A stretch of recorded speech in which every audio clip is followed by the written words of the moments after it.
Welcome to the Relationship Diversity Podcast, where we celebrate, question, and explore all aspects of relationship structure diversity, from soloamory to monogamy to polyamory and everything in between, because every relationship is as unique as you are.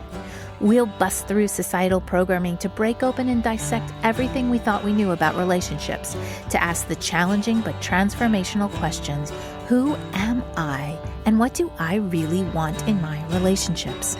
I'm your guide, Carrie Jaroslaw, best-selling author, speaker, intuitive, and coach.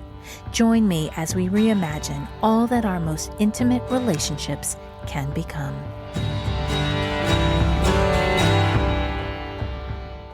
It's been an intense and stressful 2023 for me.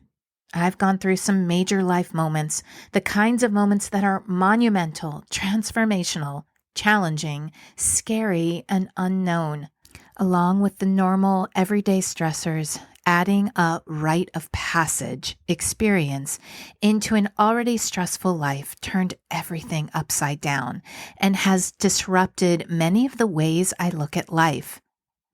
So this is the first time I've been semi-ready to talk about what happened earlier this year. My mom passed away after a very brief illness. It took us all by surprise, including her. In the 3 months since the first incident to her passing, I was in a state of nervous system overload, on edge most days, especially in her last 3 weeks. I dropped everything I could, pared down my priorities, and spent time with her and my brothers, gulping up every moment that I was able to feel her hand, pet her hair, look at her body. If you've heard some of my other episodes, I talk about my mom a lot. An exceptionally loving, selfless woman who created the space, love, and acceptance for me to be me. The space to explore, search, evolve, grow, and heal. She was my biggest cheerleader from the time I was born until the time she died. The grief experience is not new to me. Losing my stepbrother when I was 16 years old and my first husband, who after our divorce was one of my closest friends. Both experiences shaped me in beautiful ways and in wounded ways that I continue to heal. But losing my mom, that was and is like no other experience. Not only were all the feelings new and overwhelming, but I had very little personal space and ability to process all that was going on. In my 53 years, I've learned this about myself. I process deep, heavy emotions on my own, internally, through lots of introspection and self-care. When I don't have the space or can't seem to create the space to process, my stress levels hit their limits. I become short with those I love, impatient, less forgiving, sharply focused on all the things in my life that are wrong or that rub me the wrong way. A glance from my child or partner could send me off into a rabbit hole of assumptions about how I perceive them to be feeling or thinking, and many times not aligning with what is actually going on with them. This creates tension in my relationships, which further sends me into the belief that nothing is going well and highlights my old beliefs that I'm just a burden or I can't do anything right. And so a perfect storm is created. Everyday stressors, plus an experience I don't know how to intellectually process, plus grief, plus little mental, emotional, and physical space to sit, allow, sort, question, rest, cry, and release. And, well, it's not a pretty scene. Thankfully, though, with my past grief experiences information, a solid self-care routine in place, the willingness to let go, incredible partners and family, I'm starting to see shifts, and they're in turn helping to shift my relationships. And this is what I want to talk about today: how stress, big and little, and challenging times can affect relationships if ignored, stuffed down, or muscled through. And if you're going through something like this in your own life, ways that may help you to move through these times with more connection than disconnection. Over the past 4 months since my mom's passing, I've been working on being super aware of how stress and challenges affect me and my behavior. In my self-inquiry, I found that when stressed, my habitual response is to pull away, disconnect, and distance myself from everyone. This comes from my childhood, when I would shut myself in my room, turn on my music, and disconnect from the intense emotions that I had no idea what to do with. Through my life, I also learned that even if I was stressed, my responsibilities didn't just magically go away. So when I felt a trigger or got unsettled, anxiety would push me through my responsibilities like a bulldozer. With my most recent experience, I felt that I just had to force everything to get done, get the kids settled and quickly to bed so I could have some golden alone moments to just breathe. And then when I finally got to those golden moments, I found myself doing distracting, mindless, and sometimes unhealthy numbing activities like scrolling on Instagram or watching YouTube. This pattern led to misunderstandings, increased intention, and a general sense of disconnect within myself and within my relationships. When we're going through a hard time, it's easy to inadvertently push those we care about away. Many people live in a state of stress for a majority, if not their entire day. Stress is an inevitable part of life, and if left to its own devices, can have profound effects on intimate relationships. Whether it's financial strain, work pressure, health concerns, caring for a sick family member, or other life challenges, stress has a way of infiltrating the very fabric of our connections with our partners. Acknowledging, becoming aware, and understanding these impacts can help us begin to pull out from the relentless grip that stress seems to have on our lives. Now, you are unique, and your past is unique, which means that the way you deal with stress will be unique to you, and it's important to explore. But to help, first, here are some ways that stress can show up in your relationships. The first is in a communication breakdown. When you're preoccupied with your own worries and anxieties, you might struggle to listen actively and empathetically to yourself and to the people in your life. This breakdown can lead to misunderstandings, misinterpretations, and ultimately increased conflict. Another is emotional distancing. Under stress, you might withdraw emotionally from your partners. This can create a sense of isolation and disconnection, breaking down the emotional intimacy that's so important for a healthy relationship. Another is reduced quality time. Stress often leads to busy schedules and a lack of quality time spent together. You and your partner may find yourself consumed by work, responsibilities, or other stressors, leaving less time for bonding, relaxation, and shared experiences. You may have challenges with physical intimacy.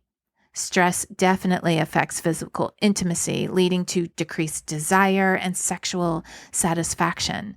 The physiological response alone to stress, like increased cortisol levels, can impact hormone balance and decrease libido.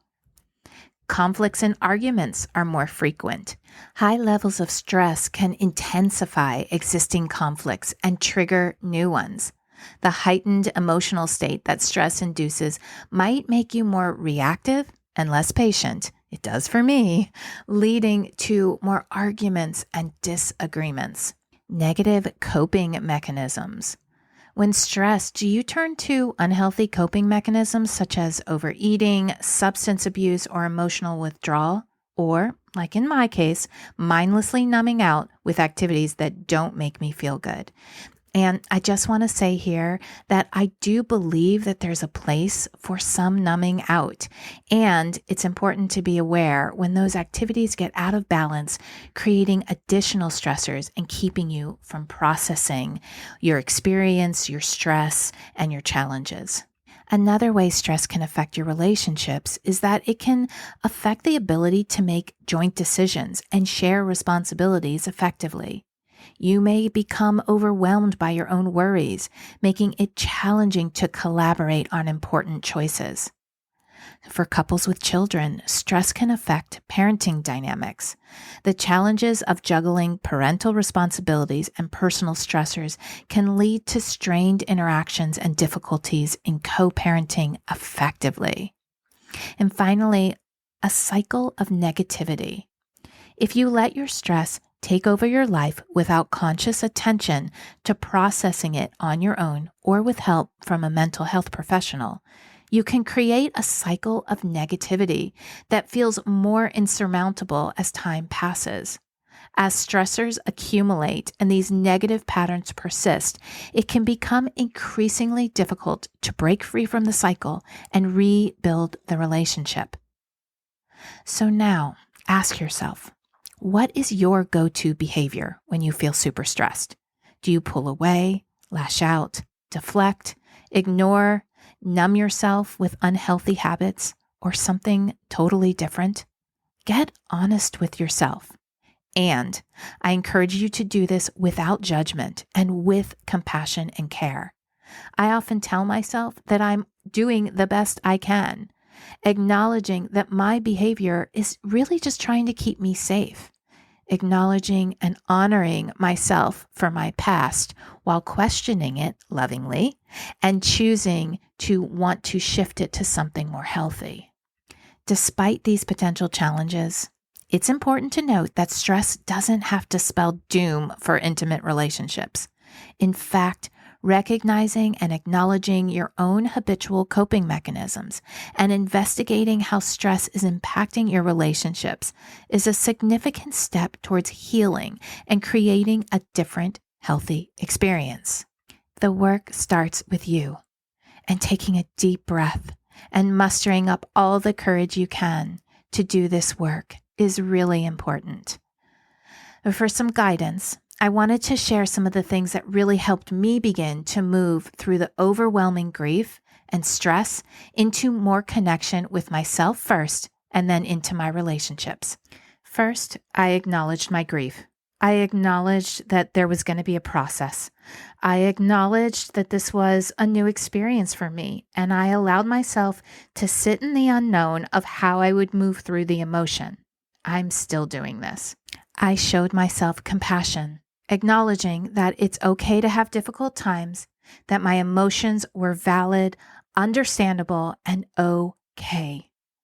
I looked at what was on my plate, the responsibilities that I had, and asked myself the really important question, what would happen if I let this responsibility go for the time being?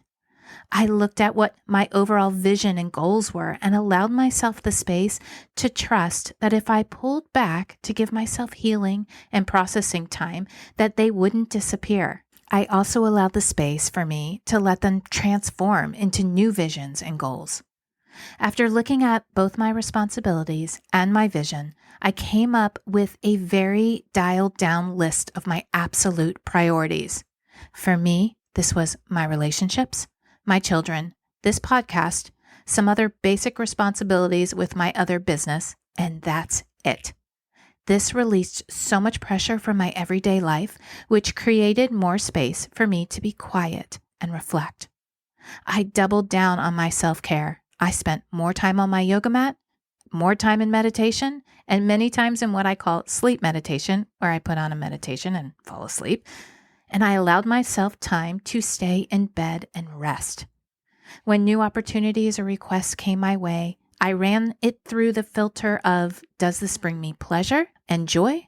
And the question of how much time will this actually take out of my life? It would have been very easy to fill up my schedule, even with things that excited me or were joyful. I became very discerning about my yes.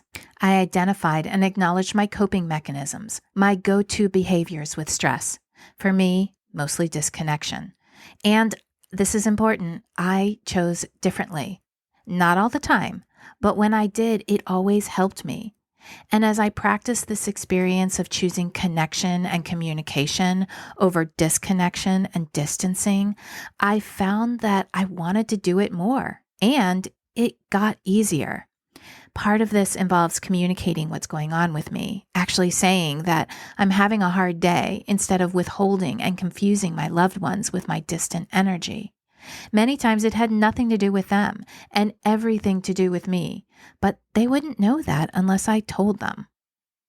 I'm showing myself patience and empathy, understanding that processing grief is not an overnight process.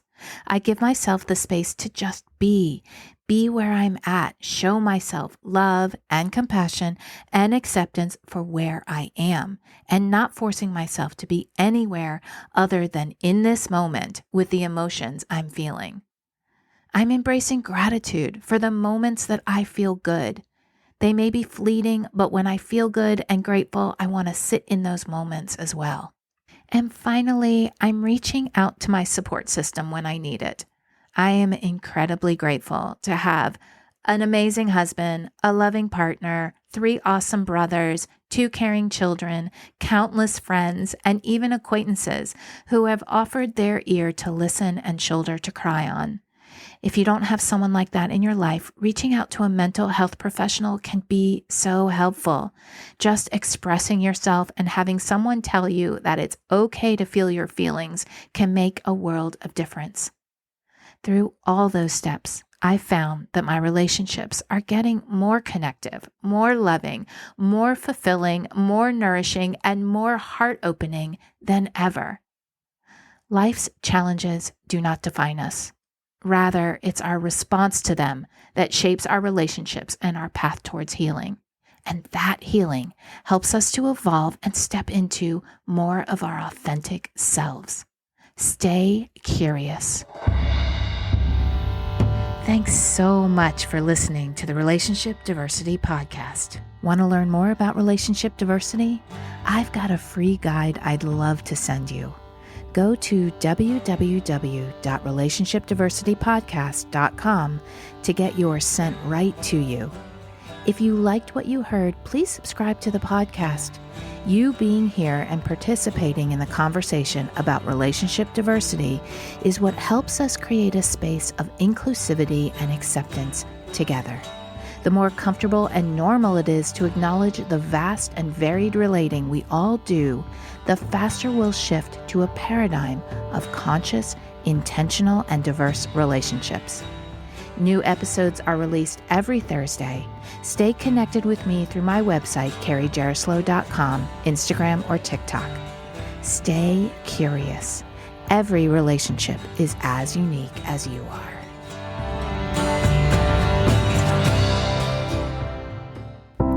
Are you wondering why you never seem to find lasting fulfillment in your relationships? Or do you create the same kinds of relationship experiences over and over again? Can you never seem to find even one person who you want to explore a relationship with? Have you just given up hope altogether? If this sounds like you, my recent book, Why Do They Always Break Up With Me, is the perfect place to start. The foundation of any relationship, whether intimate or not, is the relationship we have with ourselves. In the book, I lead you through 8 clear steps to start or continue your self-exploration journey.